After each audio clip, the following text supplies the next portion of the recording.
देश भर में वक्फ संशोधन कानून 2025 के खिलाफ जारी आंदोलन की पृष्ठभूमि में 5 जुलाई को जलगांव के ईदगाह मैदान में एक भव्य जनसभा का आयोजन किया गया। इस सभा की अध्यक्षता all India Muslim personal law board के सचिव मौलाना उमरेन महफूज रहमानी ने की।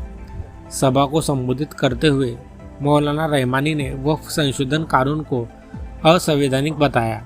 उन्होंने कहा कि यह कानून मुस्लिम समाज की धार्मिक और सामाजिक स्वतंत्रता पर सीधा हमला है।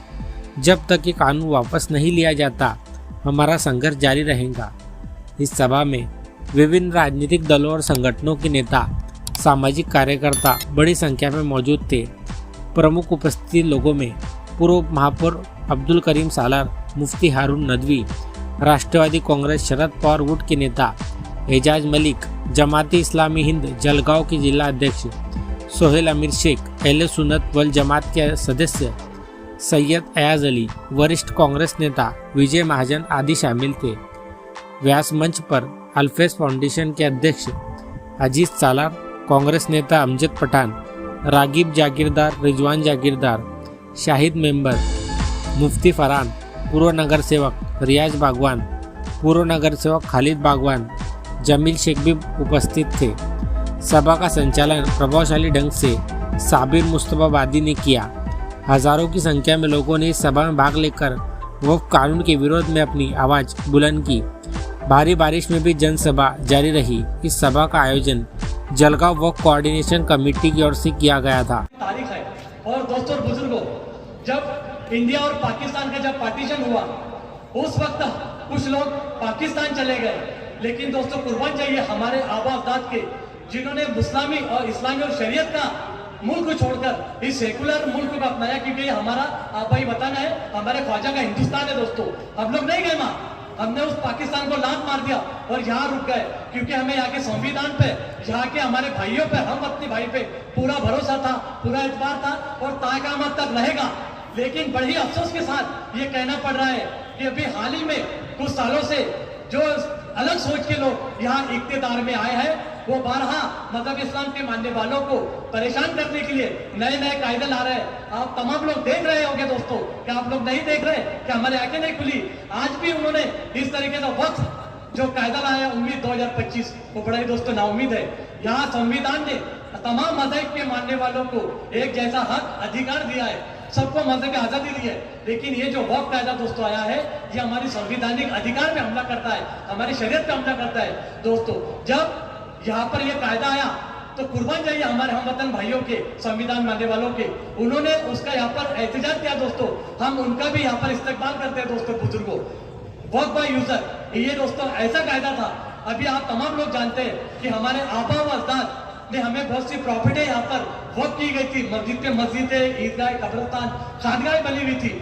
लेकिन दोस्तों अगर उसके कागजात हमारे पास नहीं है, लेकिन वक्फ बाय यूजर में ये लिखा गया था कि अगर कोई इबादत गाह के अगर कागजात नहीं है, वहां पर अगर मुसलमान अपनी इबादत करते रहे तो वो हमारे ही रहेंगे। लेकिन दोस्तों बड़ी अफसोस के साथ कहना पड़ रहा है कि ये गवर्नमेंट ने उसे भी खत्म कर दिया है। ऐसी 44 जो वहां पर अमेंडमेंट दोस्तों की गई है इस वक्फ कायदे में, हम उसका एहतजाज, उसका निषेध करते हैं दोस्तों। और आज आप तमाम लोग यहाँ पर उसी लिए आए हैं कि ये वक्फ कायदा क्या है, ये कैसा है, इससे कैसे लड़ना है। अभी थोड़ी देर बाद हमारे एक बड़े मुकर्रिर यहाँ पर आने वाले, हमारे रहनुमा मौलाना उमरेन साहब, वो आपके सामने तफसीली गुफ्तगू करेंगे। हमको उसे बगौर सम्मान करवाना है दोस्तों, और ये लड़ाई आज नहीं रुकने वाली है, बहुत लंबी चलने वाली है। हम तमाम लोग को चाहिए कि हम लोग मुत्तहिद होकर संवैधानिक तरीके से, जो संविधान ने हमें हक दिया है उसके तरह में दोस्तों लड़ना होगा। लेकिन हमें पहले मुत्तहिद होना पड़ेगा। बिखरे थे तो जमाने की ठोकर में आ गए, बिखरे थे तो जमाने की ठोकर में आ गए, मुत्तहिद हुए तो जमाने पे छा गए। तादाद तो थी 313 की, मगर जब हमला जन हुए तो हजारों पे छा गए। दोस्तों हम तमाम को मुत्तहिद होना पड़ेगा और इस गवर्नमेंट से लड़ना पड़ेगा। और ये जो मरहला गवर्नमेंट ने हमारे सामने पेश किया है, इससे आप घबराइएगा नहीं। कायदा बन चुका है, कायदा बन चुका है दोस्तों, लेकिन हमें डरना नहीं है, उसको फेस करना है संवैधानिक तरीके से। यहाँ पर जो मेरे बुजुर्ग हजरात बैठे हुए, उन तमाम को पता होगा कि 1984 के अंदर जब यहाँ पर महामहिम इंदिरा जी गांधी यहाँ जब प्राइम मिनिस्टर थी, पंतप्रधान थी, जब उन्होंने एक नसबंदी का यहाँ पर कायदा लाया था, उसे पास कर दिया था। तमाम लोग घबरा गए कि क्या किया जाए। लेकिन दोस्तों कुर्बान जाइए, बरेली के ताजदार हजरत इमाम हैदर खान फाजिल बरेली के उनके जिगर का टुकड़ा मेरे दादा पीर हुजूर मुफ्ती आजम हिंद हजरत हुजूर अब्दुल मुस्तफा रजा खान ने फतवा दिया कि आपने जो नसबंदी का यहाँ पर कायदा जो लाए ये मजहब इस्लाम से खिलाफ है, मैं इसे हराम हराम हराम करार देता हूँ। और दोस्तों और बुजुर्गों, जैसा ही मुफ्ती आजम हिंद ने फतवा दिया तमाम मुसलमान मुत्तहिद हो गए और उन्होंने उसका अपोज किया। उस वक्त की गवर्नमेंट घबरा गई, उन्होंने उस मुफ्ती आजम के पास में मैसेज भेजा कि आपको जो कुछ चाहिए लागू देने की कोशिश करी। दोस्तों कुर्बान जाइए हुजूर मुफ्ती आजम हिंद के। हुजूर मुफ्ती आजम हिंद ने कहा कि ए सरकार तुम गौर से सुन लो, मैं उस नबी का मानने वाला हूँ कि जिसने पेट पे पत्थर बांधकर दीन का काम किया और बुराई का सामना किया है, मुझे आप खरीद नहीं सकते। फिर डराने की भी कोशिश की गई, फिर आपने कहा कि मैं इमाम हुसैन का मानने वाला हूँ, मैं आपसे डरने वाला नहीं हूँ दोस्तों। और आखिरी वक्त आया कि जब पुलिस आपको अरेस्ट करने के लिए पहुंची, उस बात के मेरे पीरो मुर्शिद हुजूर अशरफुल फुक़हा हमारे पुरखों ने 200 साल पहले इनको जमीन में गाड़ दिया था, 200 साल पहले। और जब ये लोग अंग्रेजों के तलवे चाट रहे थे और उसी टाइम जब हिंदुस्तान आजाद हुआ, ये लोग वही है जिन्होंने हर भारतीय के नागरिक के पीठ में खंजर तोपसने का काम किया। तो हमें अब उनसे बचना है, ऐसी जो नीति के जो लोग हैं उनसे बचना है। आप सबको तो मालूम है, आप सब लोग YouTube देखते हैं, टीवी चैनल देखते हैं, कितने सांसद हैं देश के अंदर। मुस्लिम समाज के मेरे हिसाब से एक भी सांसद मुस्लिम समाज का जो बीजेपी में नहीं है। और बात करते हैं कि हम मुस्लिम समाज के लिए, मुस्लिम बहनों के लिए हम कुछ अच्छी बातें करना चाहते हैं। कहां से करेंगे आप? अरे आप लोगों ने तो अभी ताजी घटना है, तुमने हमारी बहन कुरैशी बहन को भी नहीं छोड़ा, सुफिया कुरैशी। अरे उसने जान लगा दी देश के लिए और आप बोल रहे हैं कि हमने उनके बहन से उनका बदला लिया। अरे तुम्हारे यानी ये लोगों से अभी क्या बोलना, अगर सामने रहता ना तो उसको जला देते हम। ये कौन सी भाषा?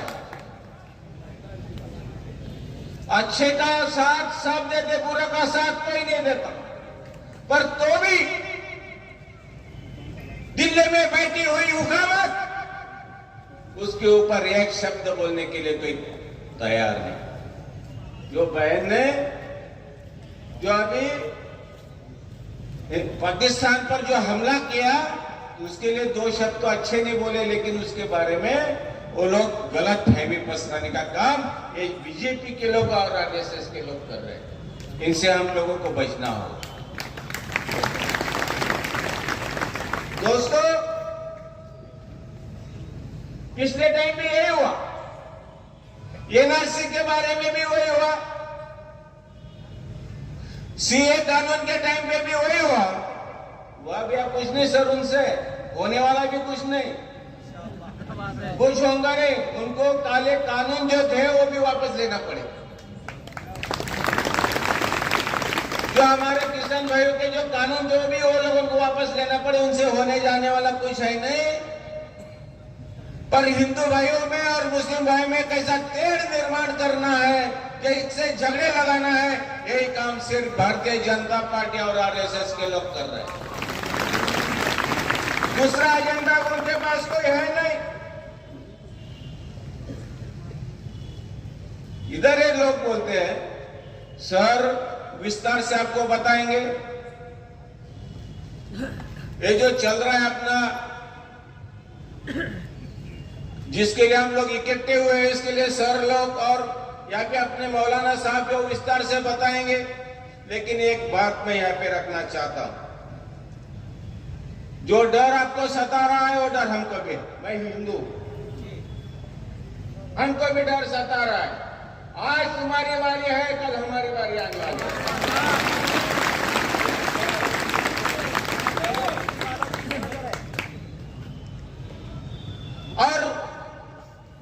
महीना 2 महीने पहले वही बात बम्बई में जैन मंदिर के साथ हुई।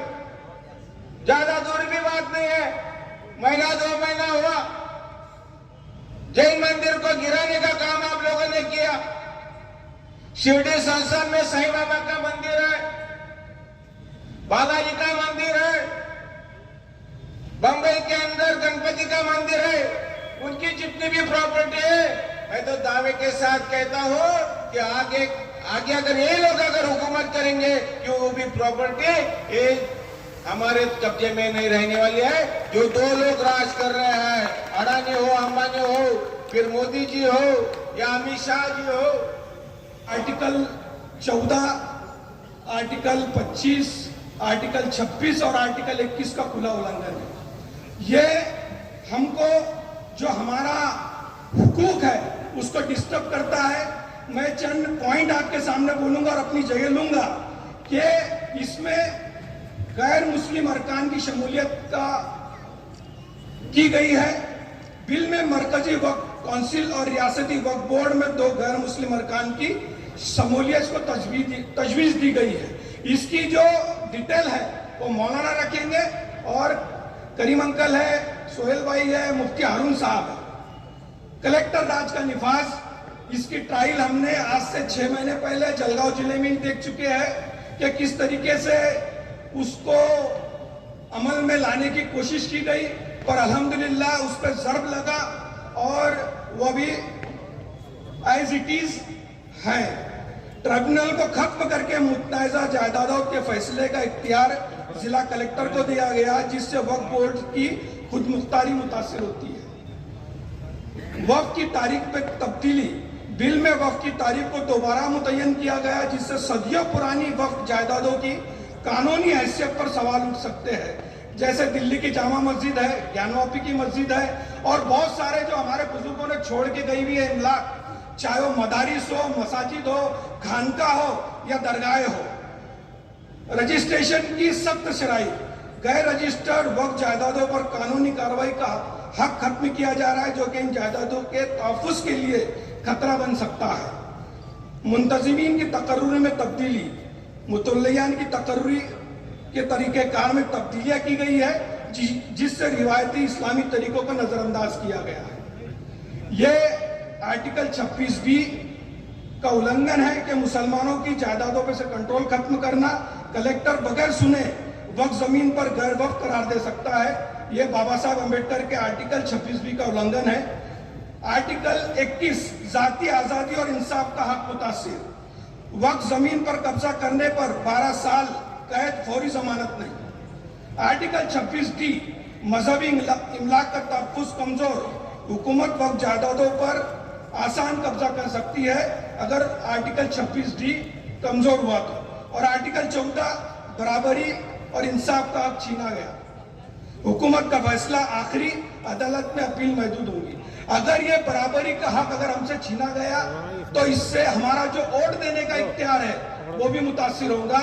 जिस तरीके से टाटा बिरला का जो वोट की अहमियत है वो एक आम हिंदुस्तानी शहरी की भी वोट की अहमियत है। अगर ये आर्टिकल 26 को अगर डिस्टर्ब करते हैं तो हमारा वोट का अधिकार भी आगे डिस्टर्ब हो सकता है। आर्टिकल 25 मजहबी आज़ादी और कानूनी तहफ़्फ़ुज़ कमजोर, बगैर मुकम्मल तहकीक के FIR दर्ज की जा सकती है। अगर किसी ने कहा कि फला फला दरगाह, फला फला मस्जिद, हमको इस पर शक है, तो कलेक्टर उसको तो कुछ नहीं बोलेगा, वो एप्लीकेशन आने के बाद में आपको ही बोलेगा कि आप कागज प्रोड्यूस करो, तो वो एक लेंदी प्रोसीजर हो जाएगा और उस दिन से वो जो हमारी इमलाक होंगी उसको एज इट इज रखा जाएगा। मुख्तसर खुलासा यह है कि बिल मुसलमानों के मजहबी आज़ादी, जायदाद के हक और इंसाफ के बुनियादी उसूल के खिलाफ की गई चीजें ले आया। खासतौर पर आर्टिकल 14, आर्टिकल 21, आर्टिकल 25 और आर्टिकल 26 की खुली खिलाफ वर्जी करता है। ये बाबा साहेब अम्बेडकर के आर्टिकल्स और संविधान की खिलाफ वर्जी करता है ये बिल, ये कानून। इसके लिए सुप्रीम कोर्ट ने इसका संज्ञान लिया है और दोनों फरीकैन की सुनवाई के बाद में डिसीजन पेंडिंग है। तो दुआ करो कि अल्लाह ताला ये जो डिसीजन आए ये संविधान के हक में आए, ये संविधान के हक में आए, क्योंकि हमारा जो इस्लाम मजहब है वो कुरान पे चलता है, हदीस पे चलता है, और हमारे हम वतन भाइयों का मजहब जो है वो गीता पे चलता है और उनकी सनातन की किताबों पे चलता है। पर जो मेरा भारत देश है वो बाबा साहेब अम्बेडकर के संविधान पे चलता है। अगर संविधान जिंदा रहा तो मस्जिदों में पढ़े जाने वाली सभी का खून है ये शामिल यहाँ की मिट्टी में, किसी के बाप का हिंदुस्तान थोड़ी है। अज़ीज़ान गिरामी, ये हक हमें बाबा साहेब अम्बेडकर के संविधान ने दिया है। जलजलों की सरजमी पे रह गुजर रखता हूं मैं, जलजलों की सरजमी पे रह गुजर रखता हूं मैं, जाने कितने हादसों को हम सफर रखता हूं मैं। एक तरफ नेजा है यारो, एक तरफ जालिम के पैर, अब ये तुम ही देखना कि किस पे सर रखता हूं मैं। अल्लाहु अकबर। अज़ीज़ान गिरामी, आइए अब मैं बहुत ही अदब है हम सबके मौसिम पर आपने फरमाया कि मेरे साथी, ये जिल्लत की बात नहीं है अगर दुश्मन ने अपनी जमीन से मिट्टी खोद कर एक घमेले में हमारे तक पहुंचाया है, तो इसका मतलब यह है कि दुश्मन ने बिना जंग लड़े के अपनी जमीन हमारे हवाले कर दी। अजीज भाइयों, ये पॉजिटिव अप्रोच उम्मत मुस्लिमा का कायदे आजम मुझे और आपको देता है। मत डरिए, मत खौफ खाइए, डिप्रेशन में मत जाइए। अल्लाह की कसम, भारत में अगर फिरौन भी हाकिम बनेगा, हम भी जिंदा रहेंगे और इस्लाम भी जिंदा रहेगा। आप क्या समझते हैं, 44 तरमीमात की मुखालिफत पूरा इंडिया के मुसलमान, भारत के बसने वाले मुसलमान भी कर रहे हैं, सेकुलर अवाम भी कर रही है। हमारे हिंदू भाइयों का हम शुक्रिया अदा करते हैं। हमारे पास अल्फाज नहीं कहने के लिए कि न सिर्फ ये कि पार्लियामेंट में खड़े होकर उन्होंने हमारा साथ दिया, ऐवानों में साथ दिया, आज के स्टेज पर भी वो आपका साथ दे रहे हैं। हम इनका इस्तेमाल करते हैं। 44 तरमीमात की बात की गई। 4 महीने की कोशिश हमारे उलमा की क़यादत में चलने वाला all India Muslim personal law board ये सलाम करने के काबिल है, जिन्होंने पुरअमन तहरीक छेड़ी और 4 महीनों की कोशिशों में आपने देखा कि हुकूमत ने 3 तरमीमात को पीछे ले लिया। ये हमारी कामयाबी है। घुटने टेके जाते हैं, पत्थर मारने से नहीं, गोलियां चलाने से नहीं, गालियां बककर नहीं।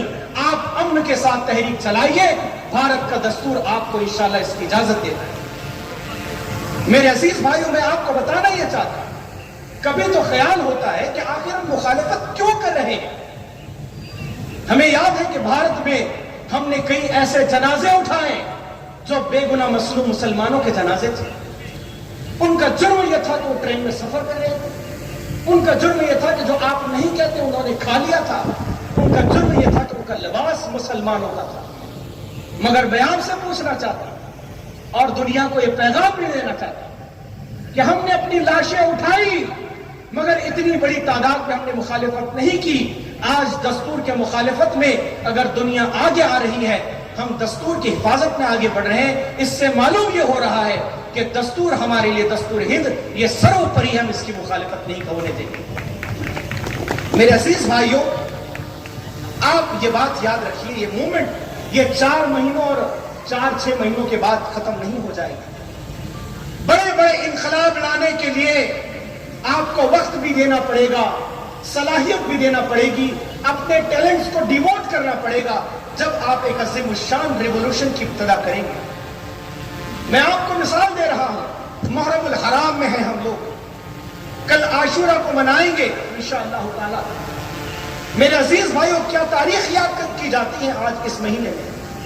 हम ये तारीख याद करते हैं कि जिसका इंतकाल हो जाए, जिसकी रूह जिस्म से जुदा हो जाए, आप उसे मुर्दा कहते हैं, लेकिन जो अल्लाह के नाम पर शहीद हो जाए वो शहीद होता है, वो जिंदा होता है और जिंदा रहेगा इंशाअल्लाह। ये पैगाम दिया जा रहा है कि अल्लाह के नाम पर अपने हुकूक को हासिल करने के लिए अगर आपको मौत आती है तो ये मौत नहीं, ये शहादत की मौत। अपनी सफों में शहादत का जज्बा रखने वाले हजारों नौजवानों को ये उम्मत पाल रही है और इंशाअल्लाह पालती रहेगी। मैं आपको बताना यह चाहता हूं, हर जमाने में कैरेक्टर्स बदलते हैं, किरदार बदलते हैं, कठपुतलियां बदलती हैं।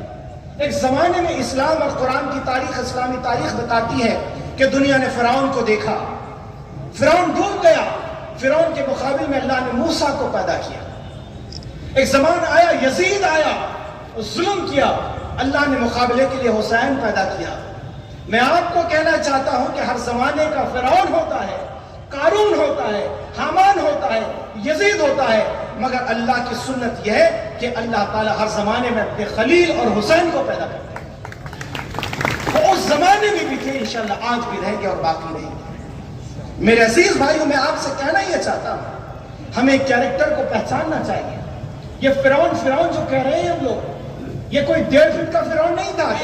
शद्दाद आया, गया, कारून आया, गया, फिरौन आया, गया, ये भी आया, तो इंशाअल्लाह जाएगा, क्योंकि जिसने भी बावले चाले करा गया। मैं आपसे कहता हूं कि मुसलमानों, डरने की जरूरत नहीं, घबराने की जरूरत नहीं। आप स्टेज पर देखो, ये पैगाम जा रहा है, मोदी सरकार को ये पैगाम जा रहा है कि यहाँ पर महाजन भी बैठे हैं, यहाँ पर फादर भी बैठे हैं, यहाँ हिंदू भाई भी बैठे हैं। हुकूमत को ये पैगाम जा रहा है कि तुमने जो संविधान के खिलाफ, तुमने जो दस्तूर के खिलाफ कानून बनाया है, उसको हिंदू भाई भी मानने को तैयार नहीं है।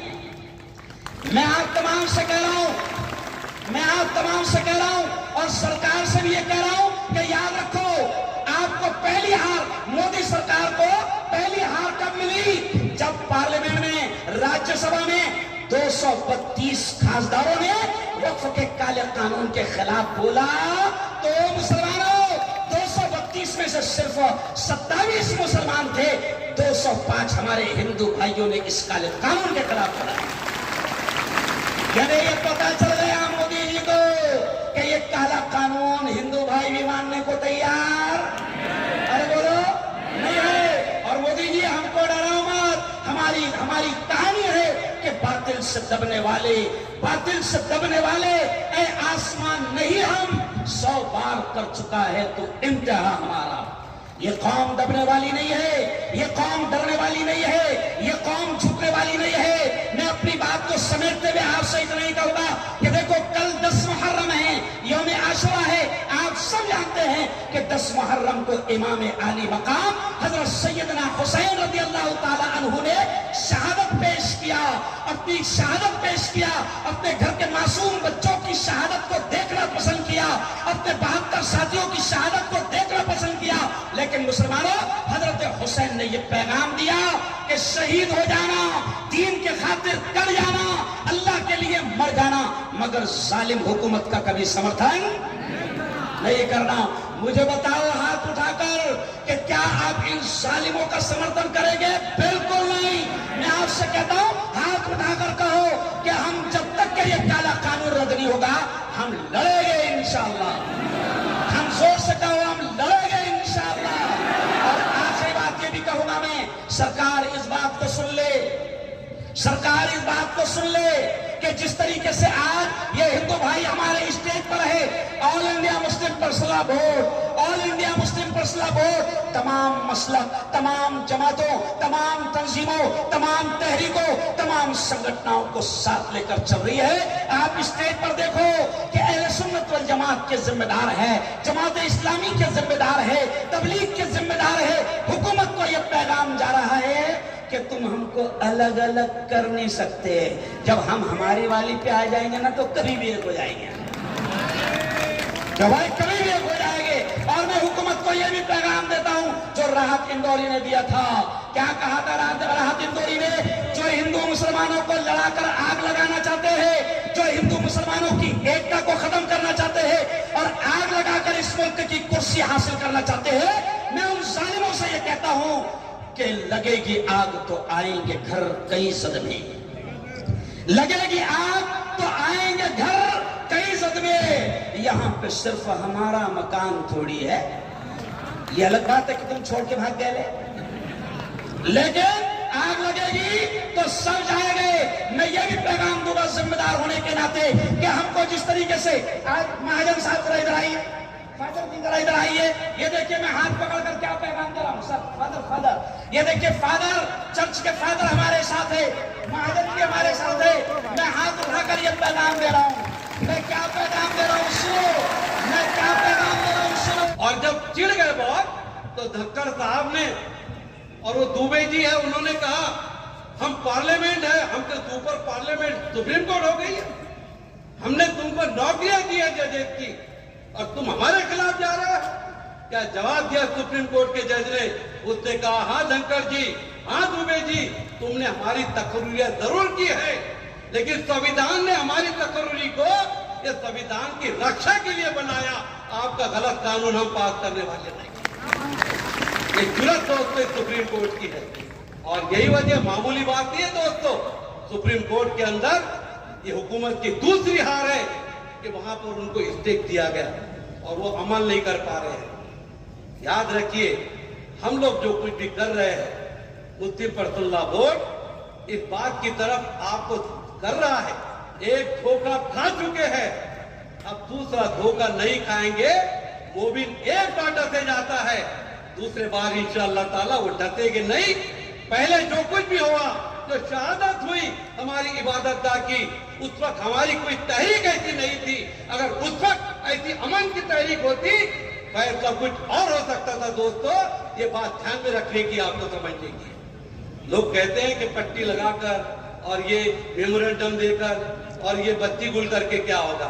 دوستو گورنمنٹ مل گئی ہے، گورنمنٹ کو سوچنا پڑ رہا ہے. یہ سنویدھان کی لڑائی ہے دوستو. آپ کے سامنے پوائنٹ آئے ہیں، ہر شہر میں جا کر ہم نے آپ کو بتلایا ہے. آرٹیکل 13 کے اندر بابا صاحب امبیڈکر نے یہ لکھا ہے کہ کوئی بھی ترمیم اس کے آگے 1950 کے بعد اگر ہوگی لیکن اگر وہ مول بھوت ادھیکاروں کو اگر تک پہنچائے گی یہ سنویدھان اس کو اجازت نہیں دے گا. یہ سب سے بڑا کورس اس ہندوستان کے شہریوں کو ملا ہے اور جو کچھ بھی آج اس سے ملا ہے دوستو اس کے پیچھے کی یہی وجہ ہے کہ جو ہمارے مول بھوت ادھیکار ہے جس کا ذکر اعجاز ملک نے کیا کہ آرٹیکل 14, 15, 21, 26, 29 اس ملک کے ہر مذہب کے ماننے والوں کو اپنی عبادت گاہوں کا کاروبار چلانا ہوگا.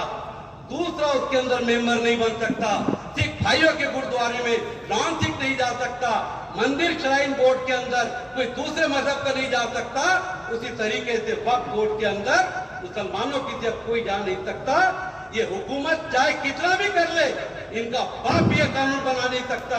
مجھے سنویدھان پر پورا بھروسہ ہے یہ ملک سنویدھان سے چلے گا دوستو. اور ہم تو یہ کہتے ہیں کہ پرامن تقریر اللہ کرے یہ جوش ہمارا جتنا زیادہ ہوگا دوستو. میں مسلم پرسنل لا بورڈ کے سیکریٹری جنرل صاحب کے سامنے گزارش کرتا ہوں کہ پچھلے 4 مہینے سے آپ جو کچھ بھی یہاں پر کر رہے ہیں الحمدللہ کہیں سے بھی کوئی تشدد کی خبر نہیں آئی کہ ہمارے بچوں نے کسی ٹرک کو پتھر مارا، کسی دکان کے شیشے پھوڑے. آپ کے حکم پر ہم پرامن تحریک چلا رہے ہیں. نظم بیتاب ہے سازوں سے نکلنے کے لیے. ارے آپ حکم کرو، اگر آپ کہیں گے کہ جاؤ جیل بھرو آندولن کرو انشاءاللہ کوئی اپنے گھر میں نہیں رہے گا. ہندوستان کی جیلیں کے ایک گھر کا بچہ بھی گھر میں نہیں رہے گا. آج ہماری ماؤں کے سبھا کے اندر ہماری بہنوں نے کہا اگر ایسا وقت آتا ہے ہم ہمارے بچوں کو بھیجیں گے جیسے ہماری اسلاف کی تاریخ رہی ہے. ہم نہیں چاہتے ہیں. ہم تو کہتے ہیں کہ رہے خلوص میں ہم کب سر جھکا کے چلتے ہیں، پرایا بوجھ بھی اکثر اٹھا کے چلتے ہیں. ہماری نرم دلی کو تو بزدلی نہ سمجھ، خدا کے خوف سے ہم سر جھکا کے چلتے ہیں. ہماری نرم دلی کو بزدلی مت سمجھو.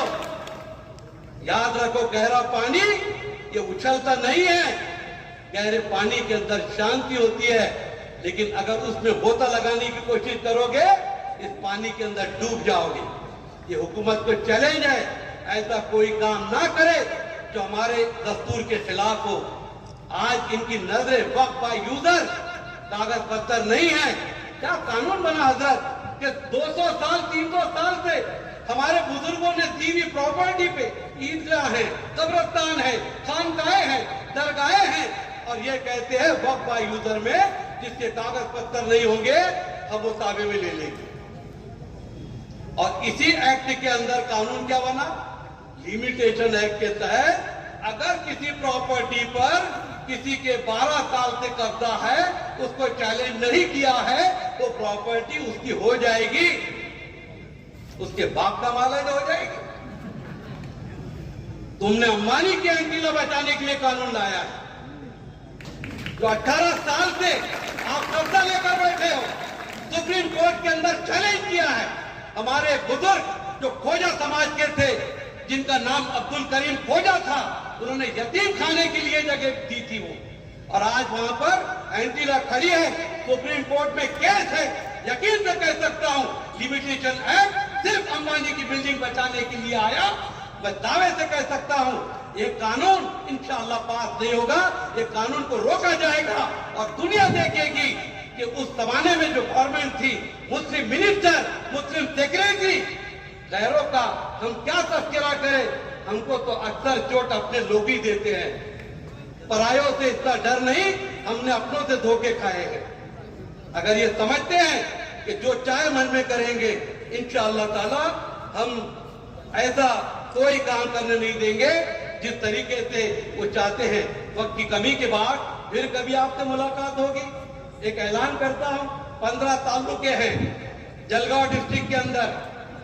अगर अभी भी हम जिस तरीके से ये भेड़िए आगे बढ़ रहे हैं, हमारी मसाजिद, ईदगाहें, खानकाहें, दरगाहें, इनके कागज पत्तर अगर तैयार नहीं है, इंशाअल्लाह हर पिछले तबकात के हमारे नॉन मुस्लिम भाइयों, हम सबको साथ लेकर आगे बढ़ेंगे।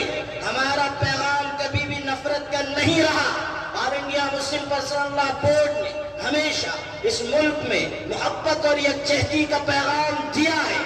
आज भी हम वही पैगाम दे रहे हैं और साफ कह रहे हैं कि ये मुल्क ऐसा है जिसकी जमीन में, जिसके जमीर में, जिसके खमीर में मोहब्बत है। नफरत को ये मुल्क कभी बर्दाश्त नहीं करेगा। यकीन हो या न हो, बात तो यकीन की है।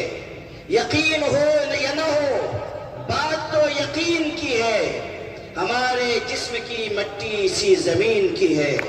मेरे वतन के सभी लोग भाई भाई हैं। ये दूरियों की सियासत किसी कमीन की है।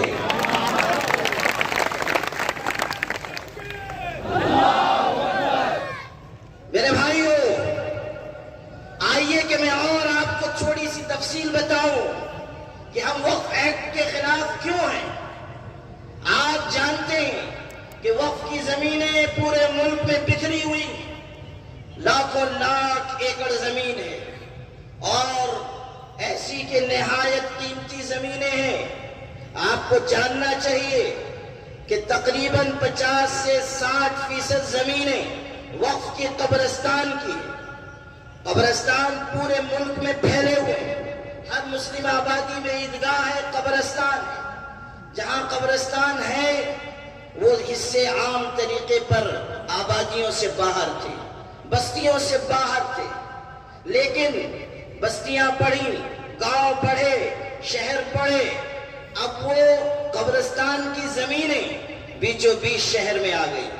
कल तक उनकी कीमत बहुत कम थी, आज उन जमीनों की कीमत आसमानों को छू रही है।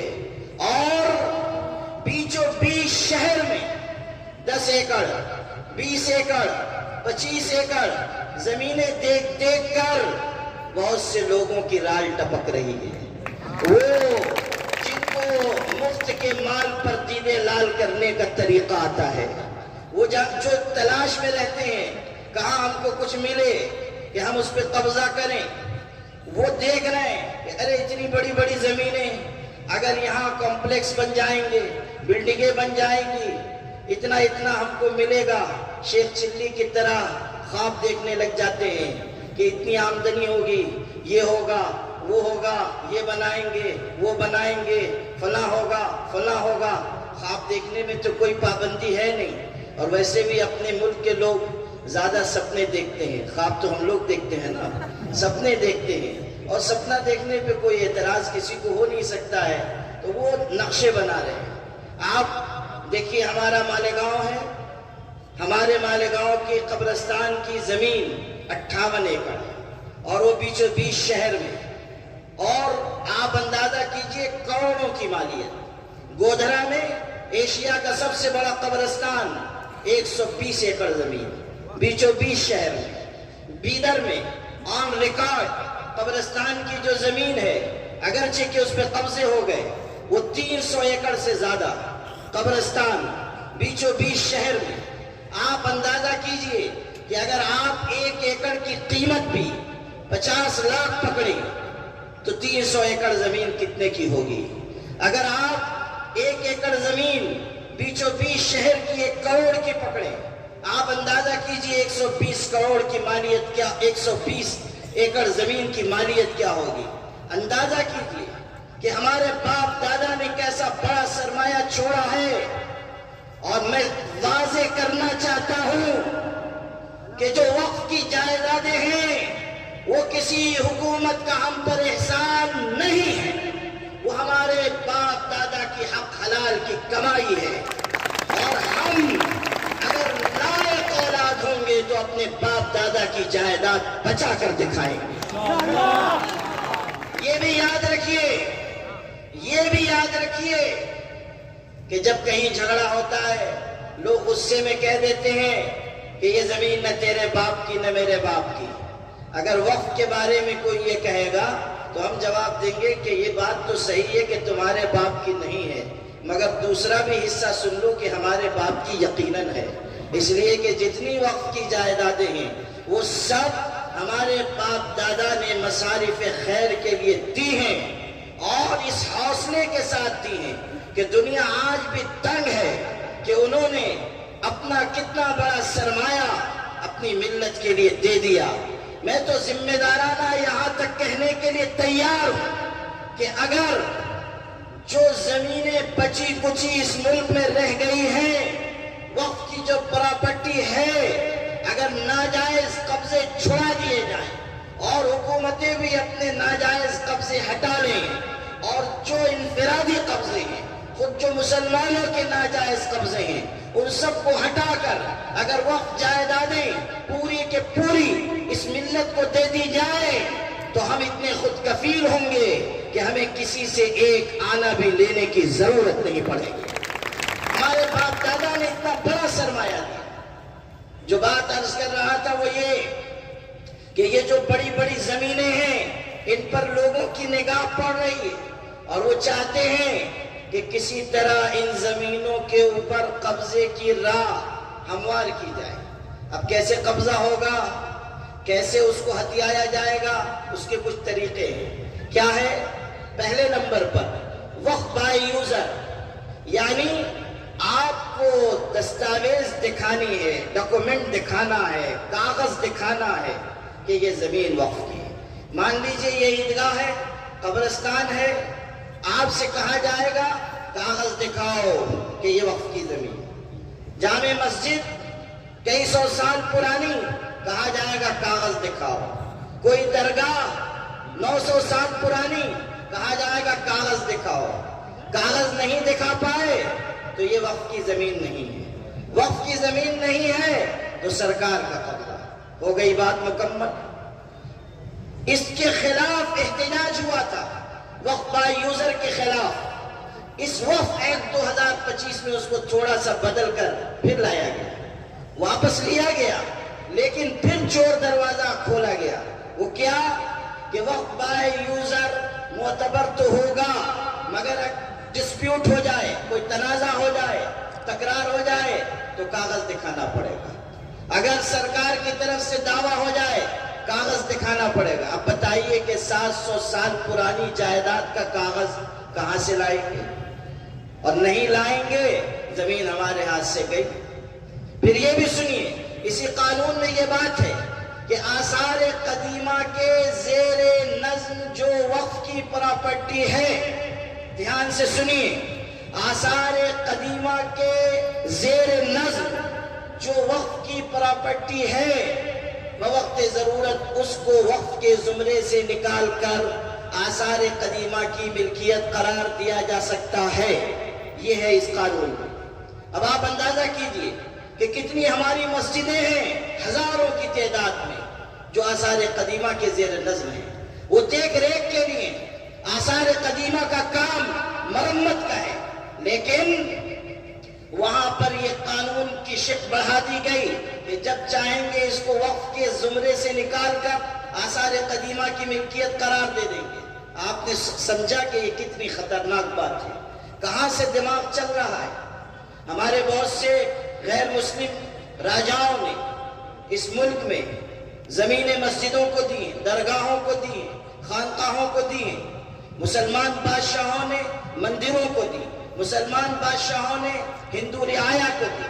اور جب غیر مسلم ہندو مہاراجا ہوئے انہوں نے بعض مسجدوں کو زمینیں دی، درگاہوں کو دی، خانقاہوں کو دی، اور وہ وقف مانا گیا، اب تک مانا گیا. لیکن اس قانون میں لکھ دیا گیا کہ غیر مسلم وقف نہیں کر سکتا. آپ نے سمجھا اس کا مطلب؟ نہیں سمجھے. میں آپ کو بتاتا ہوں. غیر مسلم وقف نہیں کر سکتا کا مطلب یہ ہے کہ آئندہ تو غیر مسلم کا وقف مانا نہیں جائے گا، اور پہلے جو غیر مسلم بھائیوں نے وقف کیا ہے وہ سب وقف کے زمرے سے نکل جائے گا. یعنی وہ ساری زمینیں ہمارے ہاتھ سے چلی جائیں جو پہلے غیر مسلم بھائیوں کی طرف سے دی گئی. اچھا، یہ بھی عجیب بات ہے کہ اسی قانون میں ایک طرف یہ ہے کہ وقف بورڈ میں 2 غیر مسلم کمپلسری ممبر ہوں گے، پھر اس میں اور بھی ہے، جوائنٹ سیکریٹری ہوں گے، یہ ہوں گے، ایسے منصب ہیں کہ تقریباً 7 غیر مسلم. ٹھیک. اور اسی قانون میں یہ ہے کہ غیر مسلم وقف نہیں کر سکتا. سمجھے آپ؟ دونوں بات ٹکرائی کہ نہیں ٹکرائی؟ ارے جلگاؤں کے مسلمانوں کچھ تو بولو. کیا مجھ کو بھی مفتی ہارون صاحب کی طرح خاندیشی بولنی پڑے گی؟ آپ کو میں سمجھانا چاہ رہا ہوں. اگر میں صرف ایک جوشیلی اور جذباتی تقریر کر کے چلا جاؤں تو آپ بصیرت کے ساتھ اس وقت قانون کی مخالفت نہیں کر پائیں گے. اس لیے میں چاہتا ہوں کہ آپ ان بنیادوں کو سمجھیں جن بنیادوں پر ہم اس قانون کو مسترد کر رہے ہیں. اور جب کہیں کوئی آ کر غلط سلط بات کہنا چاہے تو اس کو منہ توڑ جواب دیجئے. اس لیے کہ خود مسلمانوں میں بھی ایسے میر جعفر میر صادق ہیں جو یہ کہہ رہے ہیں کہ اس سے ہمارا کیا نقصان ہونے والا ہے، ہم کو اس سے کیا فرق پڑنے والا ہے. یہ تو تھنا سیٹوں کو نقصان ہوگا، یہ وقف بورڈ کے لوگوں کو نقصان ہوگا، امیروں کو نقصان ہوگا. ارے وہ عقل کے دشمن، وقف کی زمین ہی پر تم سجدہ کرتے ہو اور مرنے کے بعد وقف کی زمین ہی میں دفن ہوتے ہو. اگر آج تم بچانے کے لیے نہیں نکلو گے کل نہ نماز پڑھ سکو گے نہ زمین میں دفن ہو سکو گے. اس لیے آج وقت ہے. ایسے لوگ جو غلط فہمی پھیلا رہے ہیں ہمارے سماج میں بھی پھر رہے ہیں، ہمارے ہی لوگ، ہماری ہی جیسی بات کرنے والے، وہ کہتے ہیں ہم سے کیا لینا دینا.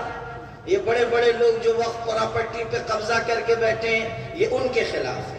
بعض تو سمجھ رہے ہیں کہ مودی جی نے کہا ہے ہم مسلمانوں کو دیں گے، تو یہ بیچارے بھی پائپ لائن میں لگے ہوئے ہیں کہ کچھ ملنے والا ہے. ارے بھیا وہ 15 لاکھ ہی آج تک نہیں ملا. ابھی کہاں تم کچھ اور لینے کی امید لگا رہے ہو. کہہ رہے تھے وکاس، سب کا ساتھ سب کا وکاس. وکاس ایسا بچہ ہے جو پچھلے 15 سال میں نہیں پیدا ہوا. ایسا خطرناک بچہ ہے، دنیا میں آ ہی نہیں رہا ہے. دیکھ لیجئے بچہ ہوتا ہے 9 مہینے میں پیدا ہو جاتا ہے، کچھ زیادہ شرارتی ہوگا تو 9.5 مہینے میں پیدا ہو جائے گا. لیکن یہ بچہ تو وہ ہے جو پیدا ہی نہیں ہو رہا ہے. اب وہ کدھر ہے ہم کو کچھ اندازہ بھی نہیں ہو رہا ہے. ڈاکٹر عبد الکریم سالار صاحب کچھ استخارہ کریں تو پتہ چلے گا کہ کدھر ہے، اس لیے کہ ہم کو تو نہیں مل رہا ہے. تو یہ جو صورتحال ہے، یہ جو آپ بتا رہے ہیں ہم کو کہ اس سے ہم کو کوئی نقصان نہیں، اس سے ہم کو فائدہ، جواب دیجئے ان کو کہ کیا کیا نقصان ہے، کہاں کہاں ہماری زمین جائے گی، کیا کیا دقت پیش آئے گی، کیا قانون سے ٹکراؤ ہے، دستور سے کیا ٹکراؤ ہے. جواب دیجئے اور طاقت سے جواب دیجئے. کسی شرمندگی کی اور جھجک کی ضرورت نہیں ہے. یاد رکھیے گا جو لوگ حق کی آواز اٹھانے سے کتراتے ہیں اور جو قومیں وقت آنے پر خاموش رہ جاتی ہیں، جو لوگ وہ لوگوں کی لاشیں اٹھایا کرتے ہیں. اگر آپ آواز نہیں اٹھائیں گے زمانہ قیامت کی چال چل جائے گا. ہمیں مضبوطی سے کھڑا ہونا ہوگا. بتائیں